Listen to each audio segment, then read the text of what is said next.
advancement work in general, not just MarCom, matters more now than ever before for all the reasons we probably are aware of. Declining enrollments at most institutions, a not so friendly federal government, pulling research dollars, continued national trends of alumni participation rate declining. Like, it's a pretty scary place out there right now for higher education. And if you haven't taken the opportunity to look over at your advancement colleagues and genuinely say that work matters, you're missing out on a huge opportunity for that to be delivering more impact for your organization.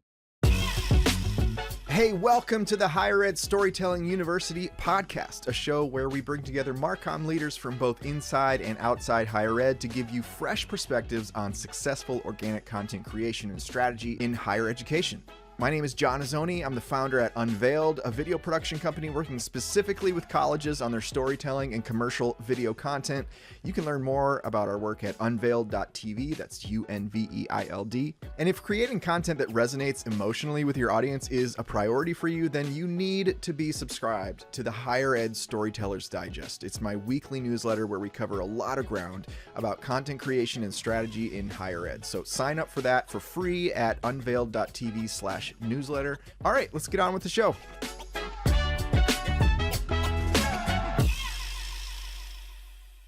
Well, hey everyone, welcome to the Higher Ed Storytelling University podcast. Today we're talking about advancement MarCom, which is a topic that we haven't addressed as much on this show and especially doesn't get enough love, across the board in higher ed. Today, we've got Dan Giroux on the show. Dan is an independent higher ed MarCom consultant, and he's got experience both on the agency side and the university side, so he brings a varied perspective. So Dan shares regular thought leadership on LinkedIn, on his newsletter, which you can sign up for on his LinkedIn profile, and he also speaks at different events like AMA and CASE. He's hosted a couple different series on Enrollify. Number one is Advancement Amplified, AI for IA, and its sequel, which was Advancement Amplified, the IA MarCom Shift. So if you like this episode, go check out those series as well on the Enrollify Pulse Check series. In this episode, we're talking about how advancement MarCom is undervalued and poorly defined, and how advancement storytelling differs from recruitment, and the problem with going all in on one big anthem video. We also talk about MrBeast's philanthropy channel and what we can learn from that. And honestly, folks, if you want to know how to engage an audience and keep them engaged and call them to action and all this stuff, and you have no idea who MrBeast is, you should really change that. You should study the way he makes videos. All right, here's my conversation with Dan Giroux. All right, well, Dan, welcome to the show. Yeah, thanks for having me, John. Looking forward to diving into my world a little bit. Awesome. So I saw just before we hopped on that you had posted about AMA, and obviously AMA, super great, conference, kind of the Super Bowl of conferences. But what you noticed was kind of a lack of advancement representation. So what do you feel like the lay of the land is in terms of like how much focus we put on advancement? Yeah, well, I think it seems simple, but I think one of the underlying core challenges in getting people to understand it better is that there's really not like a common definition of what advancement MarCom is. And even those words themselves, advancement MarCom versus development MarCom versus advancement communications versus development communications, they all tend to mean something different from one setup to the next at different institutions. And I think that makes it difficult for even your own colleagues in your institution to wrap their head around, like, well, what is the purview of that department? And, let alone multiply that times however many hundreds and thousands of institutions across the United States. And so there really isn't a easy to understand way to articulate that. So when you think about, admissions marketing, you're trying to bring in students, right? You can make it as simple as alumni and donor engagement, but once you get past that, it can get a little bit complicated in terms of what actually are we talking about. So I think that has prevented people from really understanding, from just sort of saying, who are maybe central MarCom peers, well, that's advancement's work. They do that. They do the alumni and donor thing, and we do this over here, and that's their lane. Or the dreaded, if you're in a comprehensive campaign, that's advancement's campaign. Well, no, actually, it should be a shared responsibility across our entire institution, but often that's not how it plays out because people need to focus on what they're needing to focus on. And oftentimes that does mean not as much collaboration, not as much integration as there could be. Yeah. What are some of the major problems that you're seeing that, on the advancement side, that it might be causing advancement MarCom to be, sort of asleep or just not getting the love that it needs or the collaboration that it needs? Yeah, I would say, that the models that I believe, these are my own opinions, right, that tend to get it, there's a really strong relationship at the top. So if Central MarCom is its own division and advancement is its own division in that environment, you've got two leaders at the helm who are close partners. They understand what each other and what each other's division does, and they foster more collaboration across the group. I was fortunate to be in an environment like that at Drexel University. In fact, our then senior vice president was part of the hiring committee for the incoming new senior vice president of University Marketing Communications. So, they chaired that search right off the bat. We knew that it was going to be a successful, positive relationship, and that's how it did turn out. But when that's not the case, it makes the work much, much harder, unfortunately, because that fractured relationship then just sort of cascades down. And even if you do have people in the middle who, peers in different roles that know they should be collaborating, aren't quite sure if they really should be or how to go about it in a way that's going to be seen as acceptable by their leaders. And so I would say that's probably the most important thing. And there's a lot of others you can dive into in terms of where intersections occur and how you can, maximize the strategic collaboration around those areas, whether it's a university magazine, for example, or on social channels, because advancement will often manage alumni specific social channels, but sometimes not the main university channels. That's often owned by Central. So how do you work in this environment where you need access to someone else's channels who can hit a big swath of your audience, but you don't have responsibility for those channels? So yeah, there's a lot of different ways of collaborating out there and a lot of different models, but I would say probably the most important sign of whether everything else can start to be unlocked in a really productive way is there a strong relationship at the top? Yeah, definitely. Yeah, just kind of that whole, that idea of alignment really starts at the top. And, for the people on the ground level trying to address, sometimes it's trying to move a culture of non-collaboration is, I imagine very difficult. I want to hear too, catch us up on your career up to this point. Like, how did you get into advancement? You mentioned working for Drexel. Catch us up to speed on your journey. Yeah, as an independent consultant now over the past year, it's actually what I call my third act. So I spent 12 years in the first leg of my career working at advertising and integrated marketing agencies, and worked on a great deal of non-higher ed work. So a lot of consumer brands, a lot of B2B, some nonprofit work. In the higher ed space, I did 2 stints, collectively 7 years, at actually 160/90, which has emerged over that time frame as one of the big agencies that does higher ed branding work. A couple of the marquee names would be like Notre Dame, Cornell, Penn, Emory, UVA, Dayton, and many others. And so that really exposes you to a lot of different high-profile work in a pretty compressed time frame. So while I look back on what did I get out of that, I got a tremendous education. You learn so much, and it's so intense in a shorter time frame, where you've got sort of career higher education marketing people. It might take their 20 to years or longer to have that opportunity at a comprehensive campaign or doing a university-wide brand overhaul or one of those big complex initiatives. And certain agencies, you're getting these things all year long. And and then part of the challenge, of course, becomes how do you juggle all of those? How do you put your focus and energy behind so many different types of big strategic projects and clients? And that's really difficult. But we had started to go a little bit more into the campaign space, philanthropic campaigns, And at the end of 2016, early 2017 is where I went in-house at Drexel and said, that's the big missing piece I don't have. I haven't really done hardcore advancement work, right? That's what I call my second act. And so a new position was created at Drexel to help build out and lead what I'll call an enterprise-wide advancement MarCom team.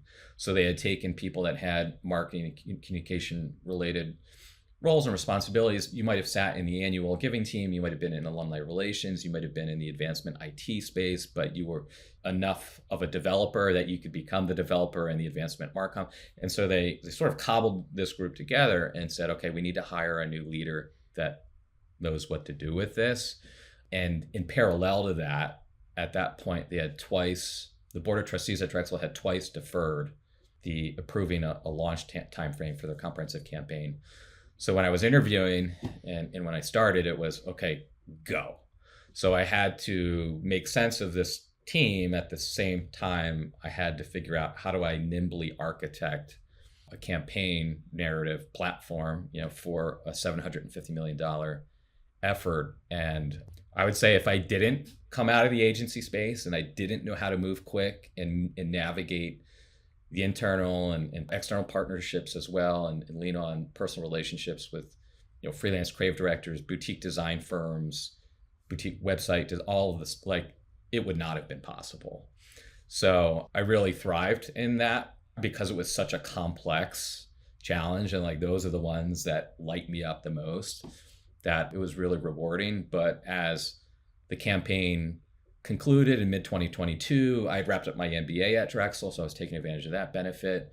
I'd actually started an LLC in 2020 and began doing a little bit of consulting on the side. So I would say from 2020 to late 2024, when I left Drexel, I had been really trying to figure out, how do I get from Act 2 to Act 3? And Drexel ended up making that pretty easy in eliminating my role in November of 2024. And I felt bad for myself for, I don't know, maybe about 10 minutes, where I was like, actually, this is incredible. I just rolled off of presenting at the annual AMA symposium on how to elevate advancement MarCom. I have a really strong network, having been at agencies and been in-house, over 20 years. And I've been doing a lot of personal brand work and already a little bit of, consulting on the side. So it was like, all right, game on from day one. And haven't looked back. Yeah. So in that personal career, moving towards advancement, what was one struggle or fear that kind of gnawed at you? It was high pressure. You had to help stand up this campaign in a fraction of the time that most institutions take to do that type of strategic communications work. So, could I pull it off? There was also some turnover. I think within the first 2 months of me starting, my most senior creative person, a senior designer, decided they were going to opt out of the campaign. They were of age of retirement, and the university was offering a retirement incentive program. And they said, you know what? I will happily take that and retire into the sunset. And so, it was a struggle because I didn't have the really smart, really talented, high-performing agency colleagues that I've been so used to working with. So here I was with trying to understand, what do I have from a talent standpoint? What roles am I missing? What do I need to replace? How do I make the business cases? What external partners do I need to bring in to help me do this work and plug the gaps? So it was a highly entrepreneurial first year. Yeah. And again, because I came from a highly entrepreneurial agency background, I was able to figure it out. But yeah, part of me was like, hey, is this going to be a massive failure? Is this going to blow up epically? When they said we cannot move the time frame of this campaign a third time, was it going to be because of me? Right. Right. And fortunately, it wasn't. But I think that was the underlying fear of, can I actually make that transition? Can I be an in-house leader, not having the resources and the talent that you generally have working at agencies? Yeah. Was there anything, because I imagine, you're building this campaign almost from scratch, and there's probably things that you tried that worked and things that didn't work. Can you give us a sense for what worked and what didn't work that you learned from? Yeah. I think that time frame actually worked to our advantage. So we were able to go in and do the discovery, build the strategy, build the creative platform, and then in partnership with my senior vice president and a few other leaders, like we went and essentially did the whole buy-in circuit. But I think if we hadn't had that, hey, twice delayed situation, and fall of 2017 is happening no matter what, riding over, like there could have been more room for other leaders, for trustees, for alumni, whoever to say, I mean, I think the work was strategically and creatively right. And I think that's reflected in how quickly people got on board, as well as some pretty key industry awards it won.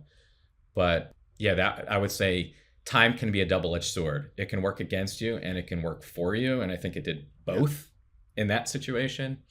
But I would also just advise those who are in a position internally where you're spearheading, you're part of the team spearheading the development of a big campaign, to get ahead of the school and unit collaboration work. Because we weren't starting 18 months out, we didn't have the luxury of doing a lot of that work prior to launch.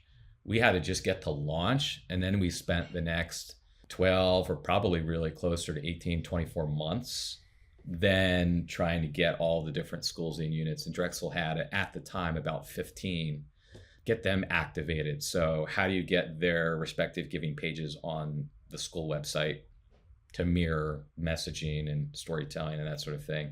How do you build more robust stories to support kind of that overarching narrative? So there was a lot of build it and then build it out further after launch, where normally you would have gone into a launch with a lot more of that school and unit activation work and storytelling in the can.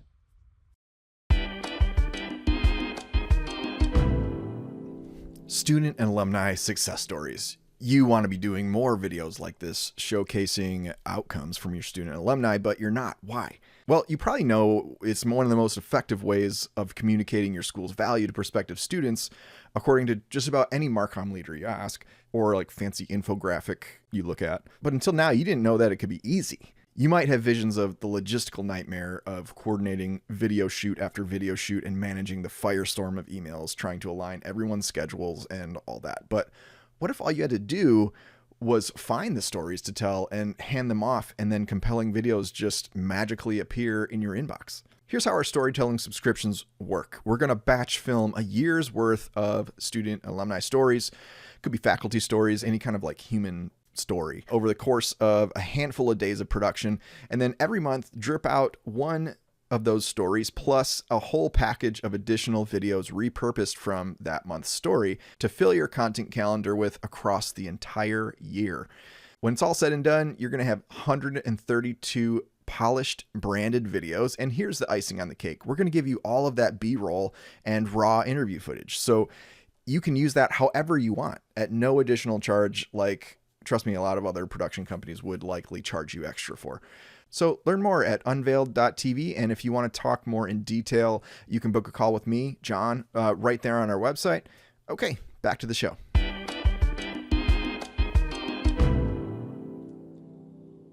How have you seen, advancement content strategy, differ from recruitment strategy? What was different about the content that you had to put in place for that? Yeah, I mean, I think, there's different, when you look at the type of storytelling, there's different proof required. For students, of course, you're looking at student experience and graduate post outcomes, other forms of impact and outcomes too. But on the alumni and donor side, it's a bit different. How are you continuing to add value in the programs that you're offering to your alumni? How are donors who are supporting the institution making a tangible difference? So you're kind of aiming at different things. It's all part of, the master flow of a journey, if you will, from prospective student to longtime alum to hopefully donor, et cetera. But the way that higher education looks at it right now tends to be very like, okay, we're in this world, and then we're talking to them as different types of people in this world over here. So I wish there was more cross-pollination and integration of that full journey. Advancement tries to prove impact through stewardship of how is that impacting students? How are we impacting the community? And that story can be one-to-one or it can be one-to-many. And that's also, I think, somewhat true on the enrollment side. On the admission side, it's probably more one-to-many than it is one-to-one. So I think that's where stewardship as a discipline in higher ed has a lot more room to do storytelling a little differently, and I think also creativity. But because the resources on the advancement side often aren't as extensive as they are on the admissions or enrollment marketing side, it can be pretty restrictive in terms of how you actually do that work. Like I was messing around with some thinking last week about, so I've got 3 kids, almost 14, almost 12, almost 11. So they're in 8th, 6th, and 3rd grades. And I got 2 boys that, they watch Dude Perfect. They're into MrBeast. Yeah. And listen, I find that stuff entertaining too, right? And MrBeast, a little over a year, or maybe closer to 2 years ago, started Beast Philanthropy. So an offshoot, he's got a philanthropy enterprise now. And I'm looking at his video work going, there's so much here that higher ed could like take a page from how he engages his audiences and how specifically he's doing it with Beast Philanthropy, where if I tried to have that conversation with somebody who does advancement storytelling right now, the blankest stare would be coming back at me like, what do you mean? Right. But, it's not just about fundraising, the work that they do. It's about how do we get this community of MrBeast supporters activated.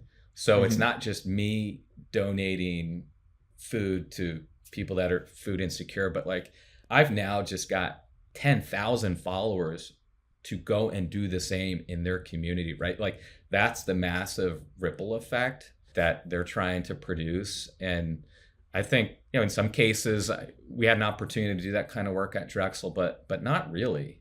So I think as institutions look at how can we truly engage our alumni and donors, not just in asks for financial support, but like in the work that we're doing, it's doing more storytelling along those lines that really make a difference of the impact, and not financially again, but like volunteering, of bettering our communities, bettering our societies. And we like to tell the big story, like, all right, it's campaign kickoff time. Let's do that anthem video. Yeah. Or let's tell the story about this donor because they gave a transformational gift, they gave a $20 million gift, and we want to steward them by telling a one-to-many story. But it's hard oftentimes for everyone else who can't make a $20 million gift to identify with that, of like, well, that's great. What does that mean for me? What do I do with that? Like, how do I fit into this picture? Yeah. So I think there's a whole lot of opportunity for how institutions could be doing content creation, storytelling, video work differently than they are right now. Yeah, I love the MrBeast example because I watch that all the time with my daughter. My oldest daughter's 10. We watch MrBeast all the time. We watch Beast Games and all of that stuff. We haven't gotten too much into the separate philanthropy channel, so I'll have to check that out. But I know that like even in his normal channel, there's often like kind of some episodes are like kind of have a philanthropic vibe to them. But no question, I mean, he's amazing at engaging his audience and mobilizing his audience and getting you to stick around like for a half-hour video. I mean, it really has become, I look at, when I was 10, we would watch like TGIF and, you'd have these episodes that would come on TV on Friday or whatever that you look forward to. And now like the whole game has changed. It's like these independent creators are creating that level of like anticipation. Like we look forward to the next MrBeast video, and he's so good at like hooking you and keeping you engaged throughout. And I imagine that translates really well to the philanthropy side because he's just constantly giving tons of money away. It's like it's crazy, and there's a lot of critiques with that, right? But part of what I took notice of the Beast Philanthropy is actually one of their early projects was with a graduate from Drexel, a fellow named Evan Ellers, who started a nonprofit called Sharing Excess. And they ended up partnering with them and putting, gasoline on that incredible fire to provide meals and food to, millions probably of, I don't know, at least thousands and thousands of people now. And so that's been one of the major success stories, interestingly enough. But yeah, I think, there's a lot of different space to, I think, innovate in philanthropic or advancement storytelling, and not just focus on dollars. Like that's the easy story, but like MrBeast does, how are we raising doers? Like people who actually care to take the next step and go and try and maybe replicate that type of impact in their communities that we're illustrating to you, having been made possible by alumni and donors who care about this thing that our school is, putting our values, putting our resources behind. So Yeah. just one way of like, how could we do things differently than the traditional historical approach to advancement storytelling? Yeah, well, he does a great job of, it's like he's bringing you along as he's doing the work. At least the stuff that I've seen where he's like, saved, one we watched recently was like they saved 1,000 animals from extinction or something like that, and that he like flew all over the world, and they're showing him like, working with these different animals and working with the experts that are doing the stuff. And he's like, there's one scene where it's like they're like trying to catch these giraffes in their little dune buggy or whatever, and like give them vaccines. So they're like shooting this vaccine gun at these giraffes, and it's just like, it's this very sensational stuff, like who you don't get to see that stuff very often. And that's not like what colleges should necessarily be doing, is like this really dramatic stuff. But it's the idea of like, come along with us as we are doing this work, and oh, by the way, you can support us. Because I even pay attention to like how he markets his like feastables, like chocolate, and he's got like candy and stuff like that, or the sponsor for the episode. He'll keep the story going, and in the background kind of be like, oh, by the way, while this person is trying to get out of this burning building, let me tell you about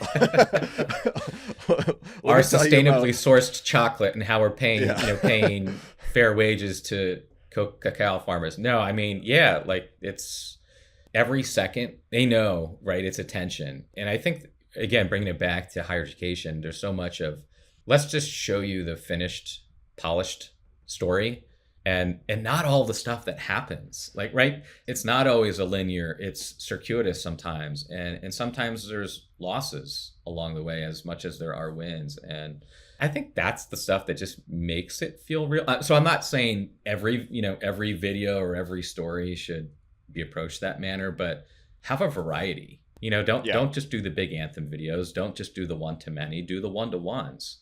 Yeah. Sometimes you're going to need to produce a video that, maybe only the CEO of a foundation who made a $5 million gift or their C-suite teams are going to see. But there is value in still doing that too. Yeah. But again, part of the challenge is limited resources. How do we use those? How could we lean on peers who maybe have multimedia or video and photography FTEs in the central MarCom division, but like we're not collaborating with them, or we're not collaborating with them the way that we should. So I think the institutions as a whole need to get a lot more thoughtful about what do we already have that we could be using differently, or open up and share with partners who would benefit substantially from having access to those. And therefore, like, we all benefit.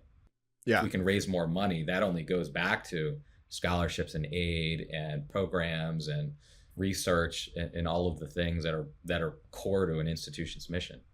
Yeah, and it makes me think, because the big anthem video, that's where I think everyone's minds go, right off the bat. Like, okay, new campaign, we need one big video that's going to make a splash. It's going to apply to everybody that we want to donate. We're going to ask everyone to donate, and we're going to ask everyone basically in the same 1 minute format here with this one video. And I was writing in my newsletter last week about Zoom waiting room videos, and how like I discovered this kind of platform for engaging people in a touch point, like right before a meeting, having a video that can automatically play. And then I talked about how like Pratt Institute and also St. Mary's College, they both did their own Zoom waiting room videos. And then I talked about how like looking at the journey, well, in that context, it was the student journey, but looking at the donor journey, what are all the touch points where you come into contact with people where video could be an asset, and then what would it look like to create a video specifically for that touch point? I think that we don't do that enough. I'm surprised at how many schools, when we do video strategy work with them, have never done a student journey map before. I'm like, I always ask them, I'm like, do you have a journey map that someone's done, for you? And it's never been a yes. We're always making one from scratch, which is fine, but it's like in those conversations you reveal, oh, like this would actually be, this little nuanced spot could actually be a great, opportunity for us to create a video. So like kind of like where you're saying, where it's like maybe the video is just for the CEO, that's going to donate all this money. I mean, and that stuff is really effective. We worked with, in my previous job, we worked with a food, when I used to do corporate video, we worked with a food service company, and they were trying to get this multi-year, multi-million-dollar contract with GM, and they hired us to create, make a video specifically for this pitch meeting, and they won. And they said it had a lot to do with that story, that we told, because it was so specific to the moment. And now they have this contract.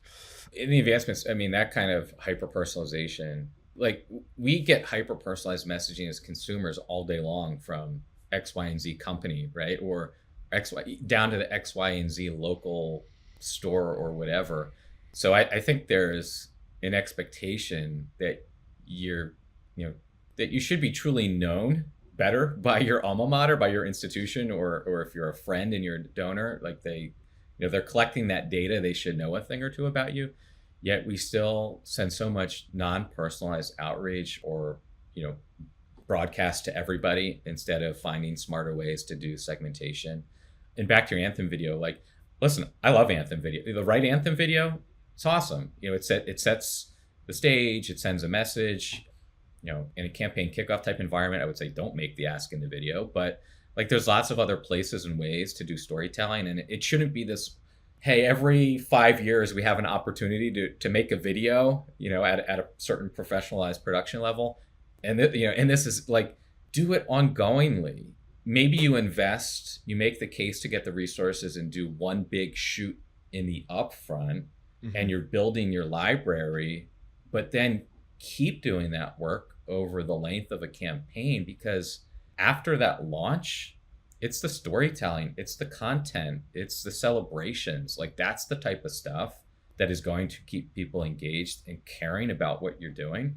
And it doesn't need to be very cost expensive. If you do a big shoot up front and then supplement it with targeted things here and there, and then you've got, through a combination of maybe an in-house resource and a nimble, cost-effective external partner, like, you can be turning out this stuff at a consistent pace, and to your point, nuanced to the audience or to the opportunity in a much sharper way. And like, it's not unattainable. You just have to develop the strategy. Yes, it takes some resources and commitment, but again, it's a different way of doing the work that I think most schools are doing right now.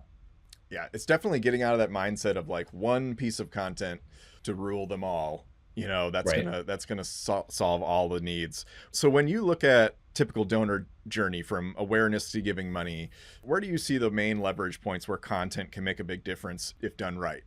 As a stewardship, and I don't mean necessarily just by giving, but let's call it as a post-engagement opportunity. So there's some platforms out there that enable you to deliver personalized video. For example, ThankView is one that we used at Drexel, where, all right, let's just say you've got your annual leadership giving society, people who give a minimum of, $2,500 a year collectively, to one or different things. And you're putting on an event curated and specifically for them. And let's just say you get 200 of them there, to be able to, capture content on site during that event, build a little bit of a story, a little bit of a narrative, weave it together, and send out a 60-second clip that has, maybe it's the director of that benefiting program that you exposed them to at the event, or you've got multiple people who you were faculty and staff who you recorded thank you, or students thank you video messages with, interspliced with some of those assets that you captured at the event. It doesn't need to be like, in fact, it should be more raw, lower production value, because it feels more authentic. It feels more real. And if you can plan for that and send that out afterward, it makes the feelings they felt like that much more powerful. So yeah, I'd say, like, again, it doesn't have to be a big, elaborate, expensive, time-consuming thing. Send an intern, send a team member, ask a colleague who's not part of your marketing communication team, but they're attending, to grab some photos. Like, just make it a collective effort. I mean, that's just one way, but that's something that I've seen have a lot of success. And I remember the open rates on those type of videos that we would send out through this platform, 80%, Wow. somewhere in that vicinity. So 8 out of 10 people who get that video are opening it and watching it. I mean, tell me that's not impactful, right? And it's hard to trace that to outcomes after, but you can't Sure. not do the work, right? Is that the thing that made them come back to the next event or give $1,000 to the next annual day of giving instead of 500 that they gave the previous year? I don't know, but it helped, you know. Yeah. So I get it. It can be hard to like really draw the line to specifically to the ROI on that kind of stuff, but it's the right way to do the work. Yeah. Kind of just thinking of content marketing, not so much as creating a piece and then being done, but it's an ongoing, it's an ongoing engagement and re-engagement with people. And I think about that too, like, when I meet new people like on LinkedIn or something, I have people that will ask me like, oh, does the podcast, like, how does that help, your business? Or like, do you get more work from like LinkedIn or whatever? And I'm always like, I don't know. I'm like, it's always all of it. It's the newsletter, it's the podcast, it's LinkedIn content.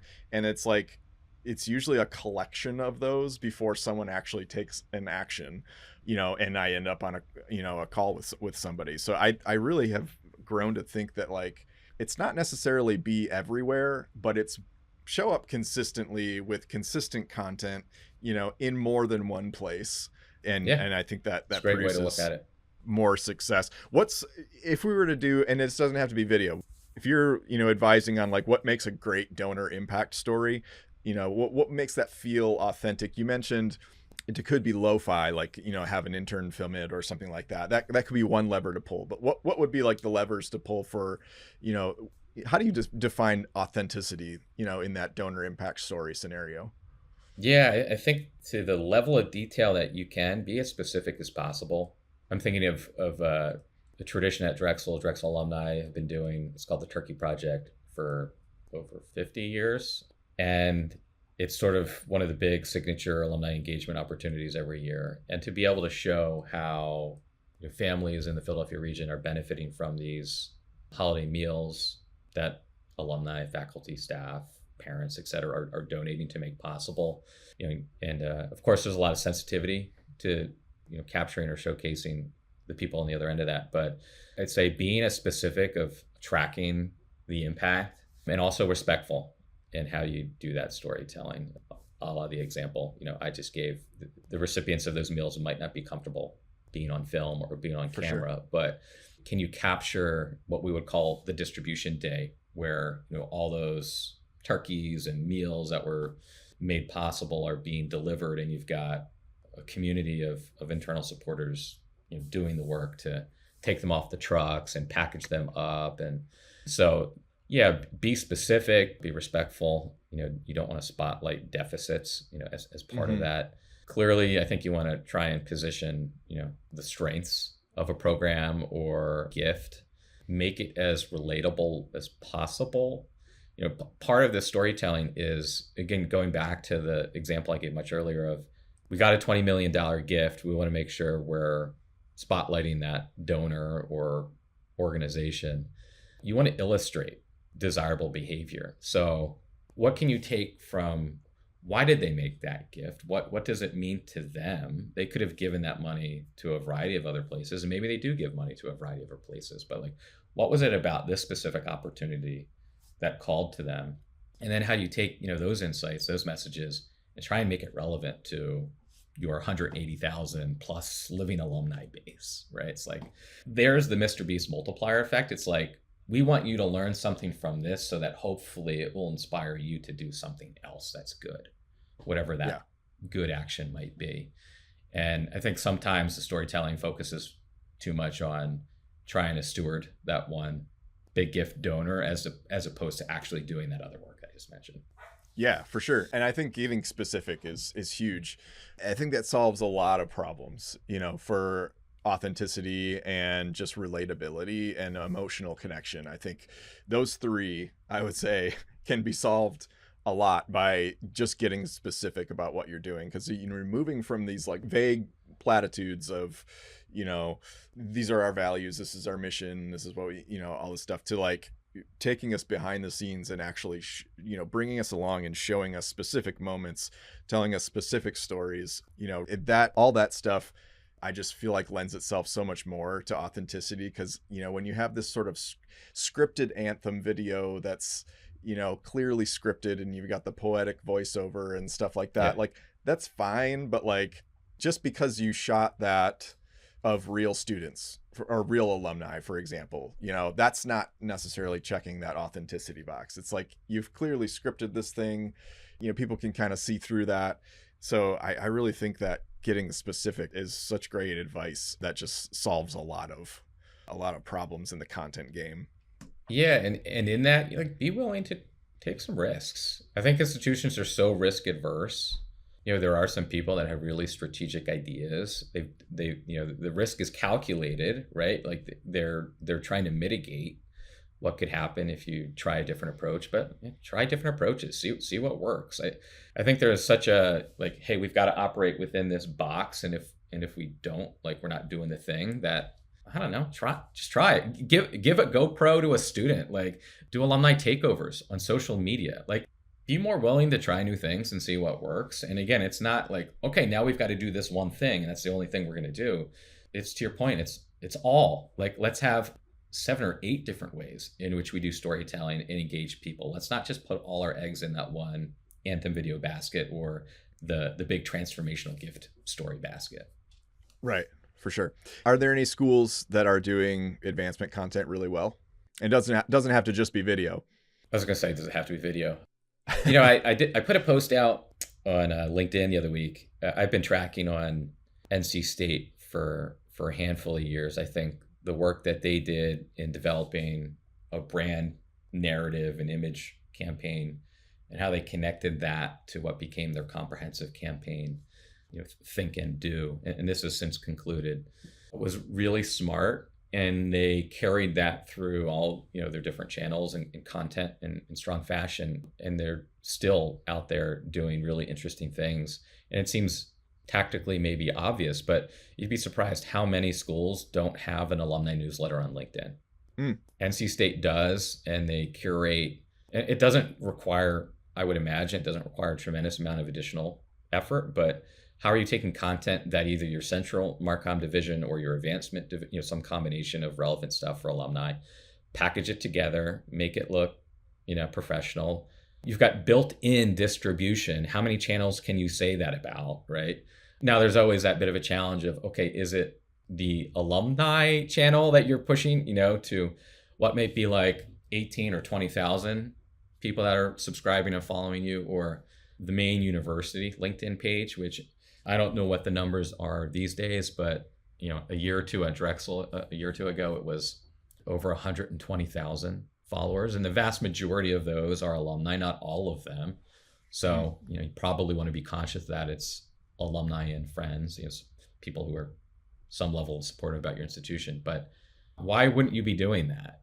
So I'm always kind of keeping my eyes out for, and where I can, and when I have the bandwidth to call attention to people that are doing that work well. And that would be a recent example of, they've been doing that for a while now. I'm still not seeing a lot of other institutions do that. There's a lot of strategic reasons why they should. Why aren't you? And it's usually boiled down to something simple like, well, main channels are managed by that division and not ours, so we don't have authority, or it's complicated, or it's one more thing we need to ask one or people to do. Well, okay, how much of a thing? Like, let's go down that rabbit hole. Is it ultimately 3 collective staff team hours per month to repackage that thing once you've put in a little bit of upfront time to align on a strategy? It's really not as much effort as you probably think it is.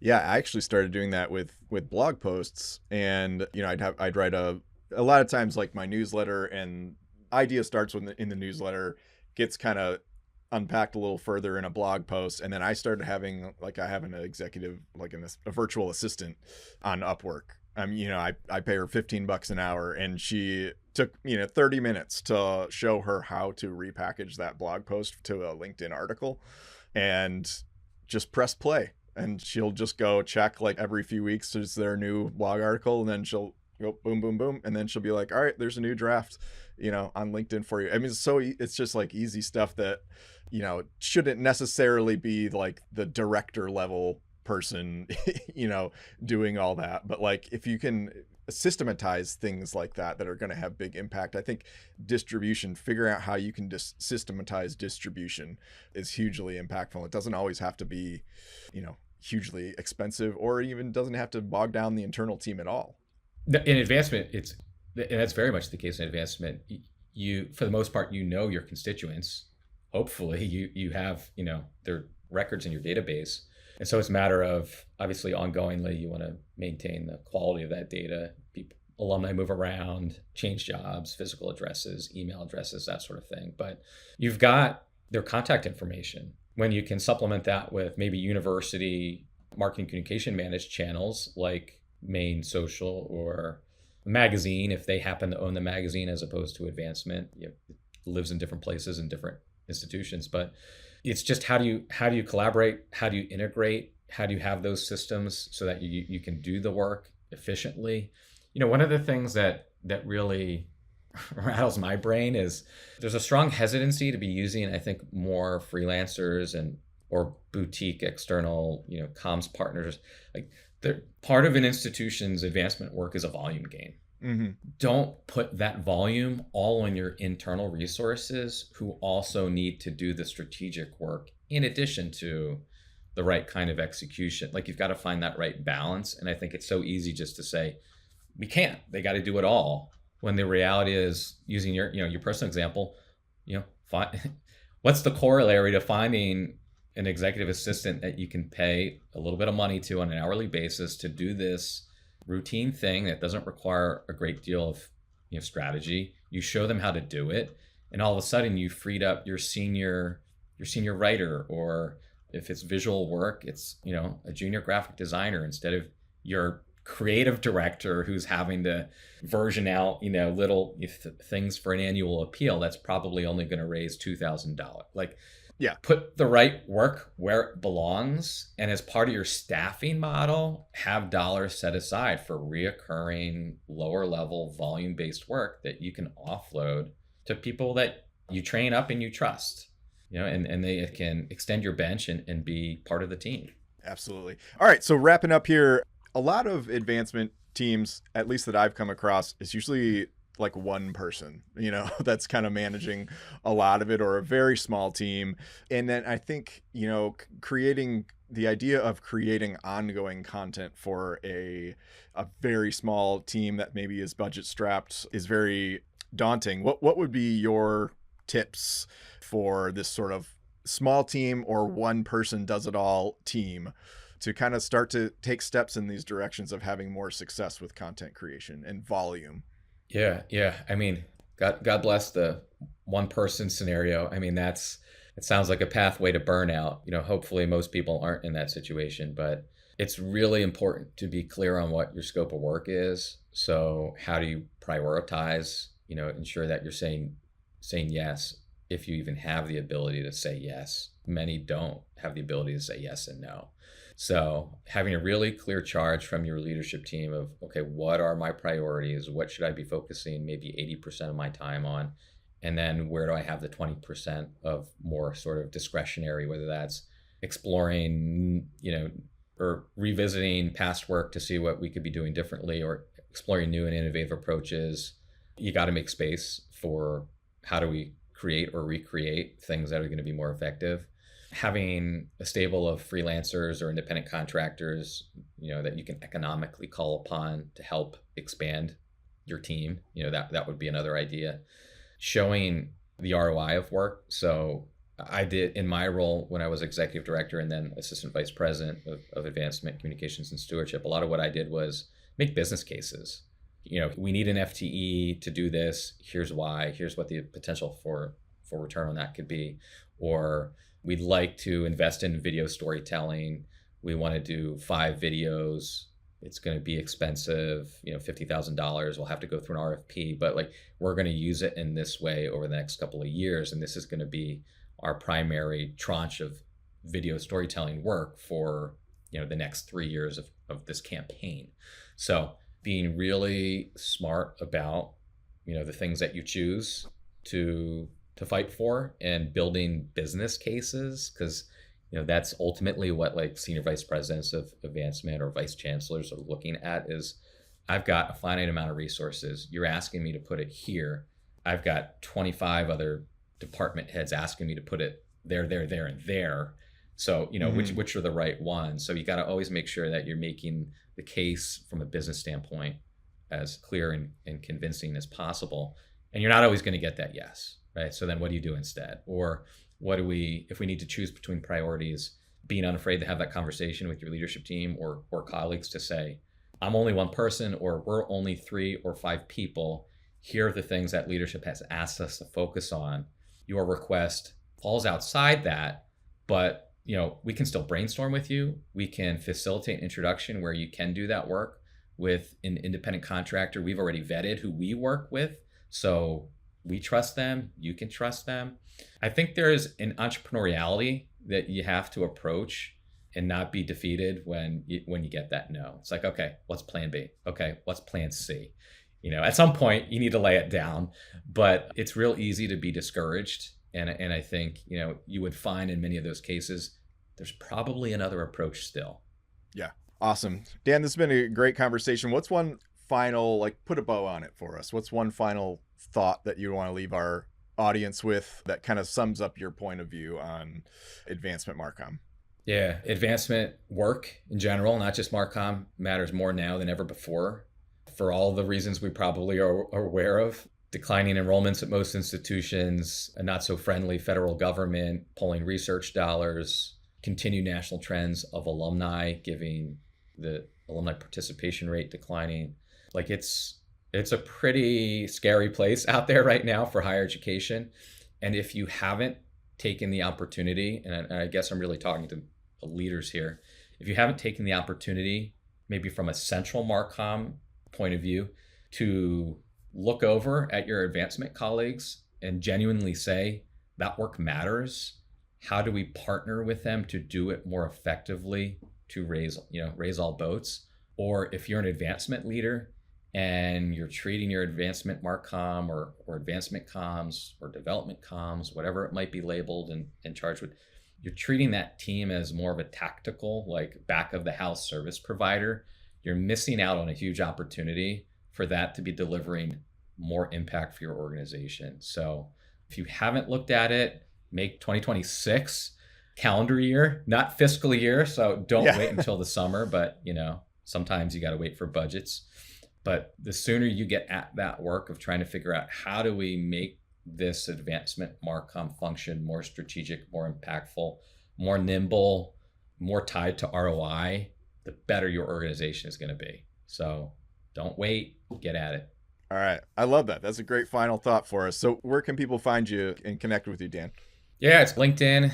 As I mentioned, I'm very active there. I post probably a handful of times a week, trying to spur different ideas, different kind of conversations. And I have a newsletter. You can get to it from that LinkedIn profile. I'd love to say it's weekly. I'd love to say it's bi-weekly. It's become monthly, maybe, over the last... When I feel like it. Yeah. Weekly, monthly-ish. No, I've over the past, I started in January and I've probably done close to, 30 outreaches at this point. So cool. I'm committed to it. It's a terrific outlet, I think, for my thinking, as well as just providing free value to people in this space where there's not a lot out there. Like I've done the research. I've looked out there and said, who's putting things out there about advancement MarCom that I can learn from?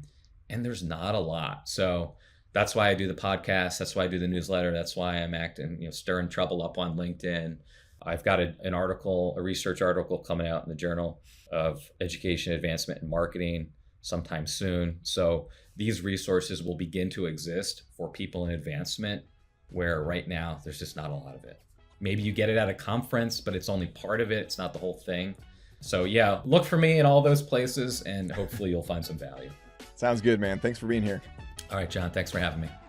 Hey, thanks so much for listening. 3 things I want to invite you to before you go. Number 1, if you want to know what's working right now in higher ed video, like what videos are getting tons of views, likes, comments, all that, you can get ungated access to our report, aptly named What's Working in Higher Ed Video, a comprehensive guide for higher ed MarCom leaders and content creators. So check it out at unveiled.tv/higheredvideo, and you might want to bookmark it because it's designed to be a resource for you that you can keep referring back to for inspiration. Number 2, reminder to sign up for my free newsletter all about content creation and strategy at unveiled.tv/newsletter. And number 3, follow me on LinkedIn. If you're searching for me, my name is John Azoni. It's spelled Johnazoni. I'm on there all day, every day, for better or for worse, posting regular content and engaging with folks like you. So I'd love to connect with you on there. And with that, we'll catch you on the next episode of the Higher Ed Storytelling University podcast. And as always, I am cheering you on. Okay, bye.